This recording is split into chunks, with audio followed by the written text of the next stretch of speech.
In 2.4, one of the most drastic changes was Druid shapeshifting, from attack speed to the functionality of each of the forms, and while I personally have mixed feelings about its impact on post-game content, in terms of doing solo self-found runs, it is overall a decent improvement, even if it did end up reducing item diversity in the end game. So today we look at the foundations of these skills, Lycanthropy, Werewolf, and Werebear. Starting with Lycanthropy, since it's easily the most simple, we have a skill that simply boosts life and duration effects of shapeshifting, that oddly has Werewolf as a prerequisite rather than the other way around, which, let's be honest, is weird and backwards, but I guess it's fine. This does come on the Runeward Beast, as well as the Barbarian unique that are used for shapeshifting off-class, though with the changes to the shapeshifting forms, the value of this is slightly diminished compared to previous versions of the game.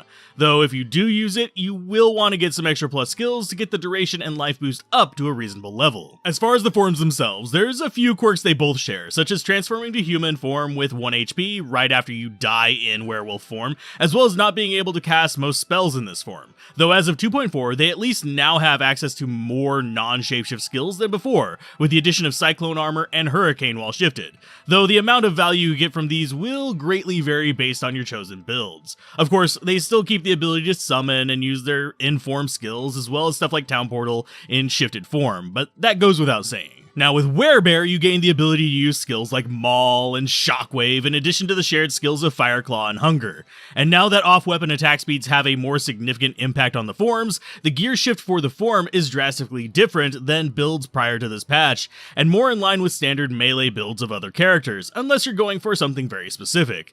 This is especially true now that they've shifted the Werebear to a slightly slower and steady form than before, with increased damage and defense even compared to previous versions, as well as a new addition of uninterruptible attacks, which can be useful, but not the most necessary thing ever, sadly. Now, the Werebear can get up to a reasonable speed, but it does cap out slightly slower than previous extreme speed builds on earlier versions.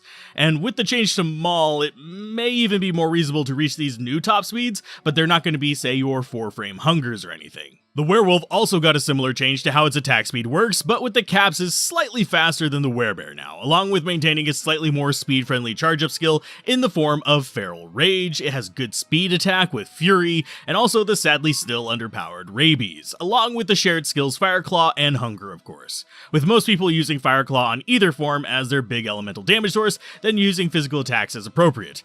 As far as changes to Werewolf beyond the attack speed, it has remained mostly the same in terms of the actual shapeshift skill, with the attack rating and speed boost it normally had. Now, one of the useful quirks that most people don't remember about shifted druids is that they can do a few weird quirks with weapons still, such as having an indestructible weapon by using bows or crossbows instead of normal weapons, which can help a ton if you're doing solo self-found and can make a decent runeward bow, and you just don't want to waste gold on repairing a lot of the normal mid-level weapon options. Though often you'll find the late-game weapon options for these builds are already indestructible because they're in things like phase blades or they're just naturally so. On the less useful end is that max frames in the shapeshifted form is determined by your base class rather than by your form. And while this isn't a change, the way the attack speed works and is limited has. So yes, this is one reason why things like the Bear Source using Dream and such isn't quite as fun and fluid as it used to be. It's still fine, it's just not as good, and you also have similar issues for the Bear Barb and such as well.